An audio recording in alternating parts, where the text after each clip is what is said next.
I'm sure the marketing term netbook isn't a new one for most of you. Throughout the late 2000s, these budget laptops were unavoidable, and for good reason. They were accessible, and they had the features many other laptops at the time were lacking, such as battery life and portability. What they lacked, however, was performance. Most netbooks have processors on par or slower than a standard Pentium 4, and you'd be lucky to find a netbook running Windows 7 without lagging. To add insult to injury, most netbooks suffered from poor build quality. For example, my netbook in 2009, which had a display that quit working after just 3 months.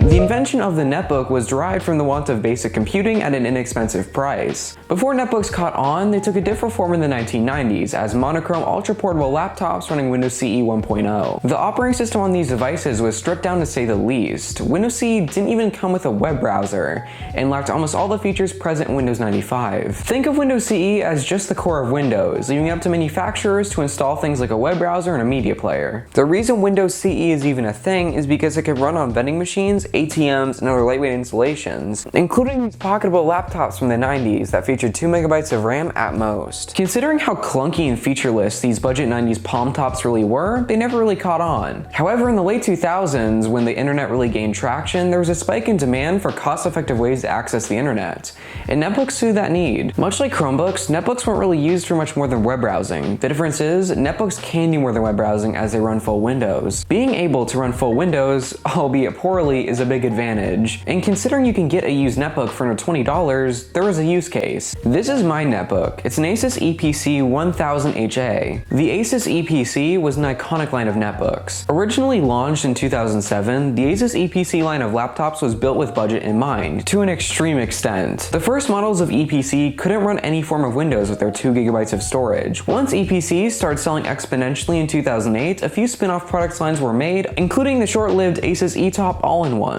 My EPC was one of the later models. It features 1 GB of DDR2 RAM, Intel Atom N270 processor, and Intel Graphics Media Accelerator 945 Express graphics. As you can tell, these specs won't yield good performance. My netbook originally came with the oh so nostalgic Windows XP Home Edition, however it has since been upgraded to Windows 7 Starter, which introduces a lot of performance issues. It takes a while for window contents to load in, which is a level of slowness I haven't seen for years. Web browsing is doable if you have godlike patience, and YouTube is unusable unless you play in 360p or lower. But how is gaming? Well, absolutely horrible. I benchmarked a few games and here's what I got.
Wow, that was sad.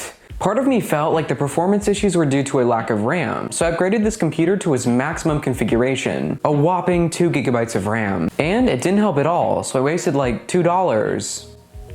So what can we take away from this? Well, the performance on these netbooks leaves a lot to be desired. But if all you do is just web browse and document edits, then a super lightweight distribution of Linux would be fine for a netbook like this. Anyway, that'll be it for this video.